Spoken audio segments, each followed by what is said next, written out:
What if the one thing you take every morning to safeguard your health is actually weakening your legs, which are the basis for your mobility, your freedom, and eventually your longevity? This is a startling realization. After age 60, muscle loss is caused by more than merely aging or inactivity. It's frequently caused by the way your body breaks down particular nutrients, and some vitamins that are frequently taken for overall health may actually hasten the decline you're attempting to avoid. High-dose supplements of specific fat-soluble vitamins were associated with a higher risk of mobility impairment in older persons, according to a comprehensive study published in JAMA Internal Medicine. Millions of people still take them every day, oblivious to the trade-off between the apparent health advantages and the gradual deterioration of their muscles. This isn't a fear technique, to be clear. It's an exhortation to exercise critical thought and match your behaviors with what the science demonstrates. Because your neural system, muscles, and joints are much more dynamic than we previously believed, nutrients are not isolated entities.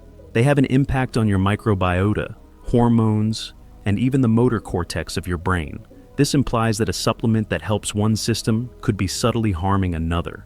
This episode will discuss the method by which two particular vitamins can impair lower body strength after the age of 60. What your neurological system requires to maintain strength and balance, what the research says about the best way to strengthen your muscles, and how to recognize the warning signs that your supplements may be working against you. What to take in its place, more intelligent substitutes that genuinely promote neuromuscular function and tissue healing, everyday routines to safeguard your legs as you age through diet, exercise, and time, and how to adjust your supplement regimen based on science rather than advertising. Together, let's get through this so you can remain resilient, strong, and capable in the years to come. It's likely that you've heard this message a million times. Antioxidants can help prevent aging. Indeed, they do in a variety of situations. The paradox is that too much of a good thing might impede the body's innate capacity to strengthen itself. Among the most well-known antioxidant vitamins is vitamin E. Because it is fat-soluble, it is kept in the tissues of your body, particularly in muscle and fat. Although it is crucial for shielding cells from harm, research has revealed a little-known drawback. Supplementing with high doses of vitamin E may hinder your muscles' capacity to strengthen and adapt, especially after exercise. Let's dissect this. According to a 2014 study in the Journal of Physiology, those who took large amounts of vitamin E and C throughout a strength training program saw a significant decrease in their gains in strength and muscle mass when compared to those who did not take supplements. Why? Oxidative signaling, a vital mechanism in which trace levels of reactive oxygen species, or ROS, function as messengers to promote development and adaptation, was inhibited by these antioxidants. Simply put, your muscles need to experience some oxidative stress in order to grow stronger. Your muscle fibers experience minute amounts of tension as you walk uphill, lift weights, or even perform balancing exercises. Your cells receive a signal from that stress, adjust, develop, and gain strength. However, you effectively silence that signal when you overdose your body with high-dose antioxidants, such as vitamin E.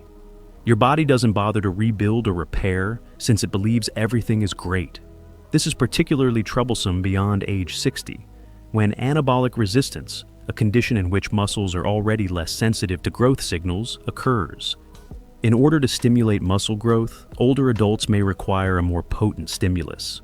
Therefore, it becomes even more difficult to retain strength and mobility if you take huge doses of antioxidants every day and unintentionally inhibit that stimulus. It's also not simply about working out. Additionally, when paired with other fat-soluble vitamins, an excessive intake of vitamin E was linked to an elevated risk of hemorrhagic stroke and all-cause death in older persons, according to research published in the American Journal of Clinical Nutrition. This is because calcium balance and appropriate coagulation may be hampered by vitamin E's interactions with vitamin K pathways, which also impact muscular contractility. After beginning a new supplement regimen, have you ever noticed feeling a little more lethargic or unsteady on your feet? Your muscles and nervous system are extremely sensitive to these internal changes, especially as we age, even if they may not be noticeable. What does this practically mean then? This is a basic utility. Unless your doctor specifically prescribes it for a particular deficiency, do not exceed 150% of the recommended daily amount, or RDA, for vitamin E. For adults, the recommended daily allowance is roughly 15 milligrams. 400 to 1,000 IU, which is frequently 10 times more than is required, are delivered by several anti-aging pills. Think about reducing the dosage or avoiding your multivitamin entirely if it contains more than 100 IU. If you already eat leafy greens, almonds, and seeds, all of which are abundant natural sources. Think about your workout regimen as well. You want your muscles to react completely if you're undertaking resistance or balancing training, which is something you should do after the age of 60. Don't turn off the signal that they require to develop. It's also crucial to consider what's going on in your brain at the time. Overexposure to antioxidants can inhibit redox signaling, which controls how the brain adapts to movement. Decreased neuromuscular coordination and reaction time are essential for maintaining mobility and preventing falls. In summary, vitamin E is not intrinsically bad, but too much of it can interfere with your body's normal stress response or other defense mechanisms. We'll now examine vitamin A, another often ignored culprit, and how excessive levels of it can weaken bones, cause muscle imbalance, and even impair muscle coordination. Although vitamin A is necessary for healthy skin, eyes, and immune systems, more is absolutely not better for your bones, muscles, and long-term mobility. Surprisingly, a large number of elderly persons are unwittingly taking hazardous amounts of pre-formed vitamin A, sometimes called retinol, through standalone supplements, multivitamins, and fortified foods. Additionally, this silent overload has been connected to problems with balance, muscle weakness, and decreased bone density.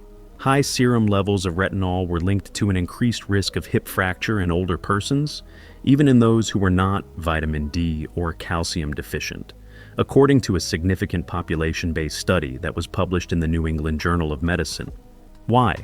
Because excessive vitamin A consumption activates osteoclasts, which destroy down bone and suppresses osteoblast activity, which builds bone. However, it goes beyond the skeleton. Additionally, too much vitamin A interferes with muscle contraction, especially in the lower body. This is how it works. Retinol interacts with the body's vitamin D receptors. Vitamin D, which is essential for calcium balance, can be blocked or competed with by excessive amounts of A. Your muscles, particularly the fast-twitch fibers that regulate balance and reaction time, begin to function less effectively if your calcium balance is off. Things start to become useful at this point. Have you experienced sporadic stumbling when walking or a sense of unease on uneven terrain? It might be more than aging. When your muscles and nerves aren't communicating as well, it could be a subtle indication of neuromuscular desynchronization, which is frequently brought on by dietary imbalance. Indeed, even when their vision and overall mobility were good, older persons who consumed large amounts of preformed vitamin A through their diet or supplements had higher fall risk and more difficulties with coordination activities, according to a study published in the American Journal of Clinical Nutrition.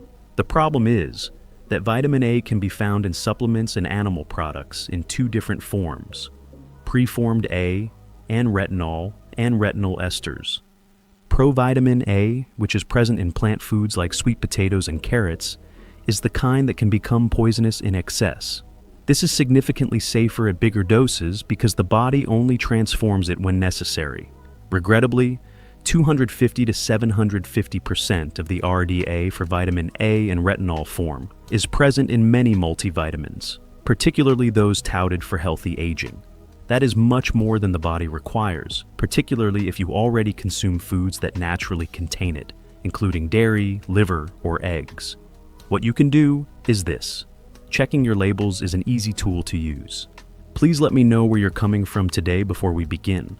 Please feel free to ask any questions you may have and leave a comment below.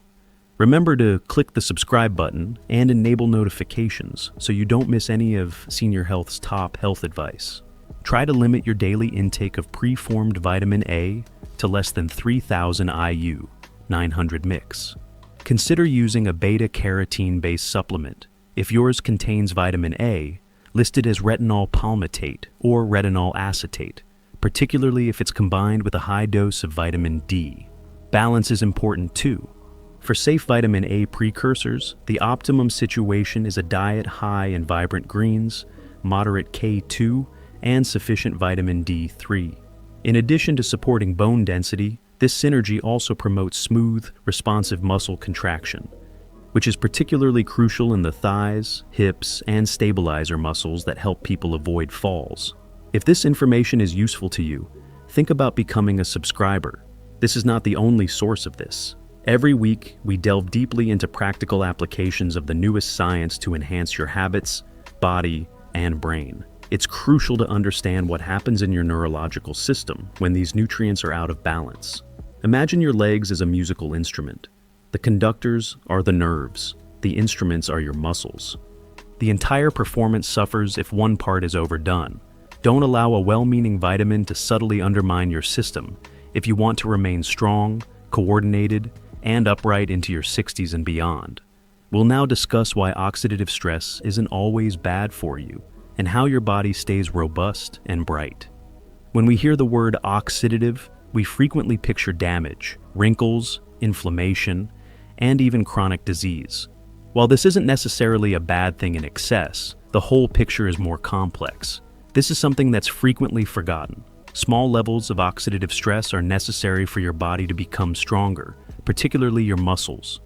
One of the most important biological processes, oxidative signaling, is a process that is disturbed when we take excessive amounts of antioxidant supplements, such as vitamin E or A.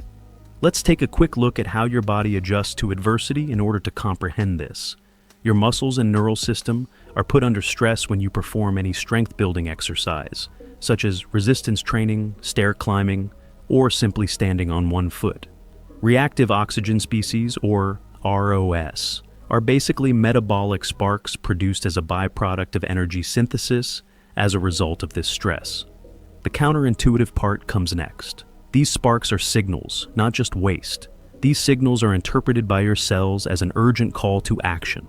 Fix this tissue, strengthen it, and increase its resilience for the future. This is oxidative signaling, which is necessary for muscle protein synthesis, mitochondrial biogenesis, and even the recruitment of motor units, the neuromuscular connections that enable you to generate energy and avoid falls. However, you short-circuit that communication route when you overload the body with high-dose antioxidants, especially synthetic vitamin E, vitamin A, or even megadoses of vitamin C. The communication telling your muscles to grow is blunted. People who took large amounts of antioxidants during endurance training showed much less improvement in their mitochondrial function, which means their cells did not adjust to the stress as they should have. According to an intriguing study published in the Proceedings of the National Academy of Sciences. Consider that. Even when you're working hard, stretching, exercising, and forming healthy habits, your supplements can be subtly reducing the benefits. It becomes even more crucial after the age of 60. Why?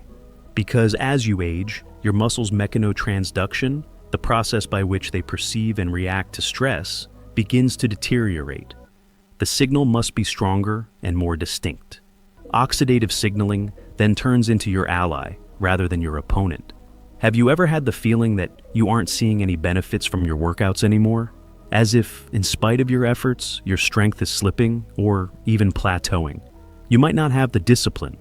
Your mobile messaging system can be muffled. This is a protocol to think about. Steer clear of taking antioxidant supplements right before or right after doing out. Prior to blunting the raw signal with high doses of vitamin C, E, or A, allow your body to experience it for at least 3 to 4 hours. Concentrate on obtaining antioxidants from complete foods, such as leafy greens, turmeric, and berries, which offer a well-balanced combination of phytochemicals that your body can better control. Give your mitochondria the nourishment they need to function better rather than worse, such as NAD plus precursors like NMN, modest amounts of alpha-lipoic acid, or CoQ10. Your brain's activity is just as significant. The synthesis of brain-deficient neurotrophic factor, or BDNF, a substance that keeps your motor neurons flexible and sharp, is aided by oxidative signaling. Better coordination, quicker reflexes, and a stronger mind-muscle connection, particularly in the legs and hips, are the results of this. Therefore, it's time to adopt a more targeted approach rather than being afraid of all forms of oxidative stress. Avoid the excess that causes degeneration, and instead support your body's adaptive stress. Keep in mind that your body is receptive, not delicate. And even at 60, it improves if you give it the proper mix of challenge and recuperation. Let's examine how certain vitamins affect your strength, balance, and independence by compromising your neural system's capacity to transmit powerful movement impulses. It takes more than just powerful muscles to have strong legs. They originate from a close relationship between those muscles and your brain and spinal cord. The nervous system is that link. Furthermore, even though it's frequently disregarded in discussions about aging and mobility, it's crucial. Many people are unaware that taking too many vitamins can influence how well your neurological system works, which can damage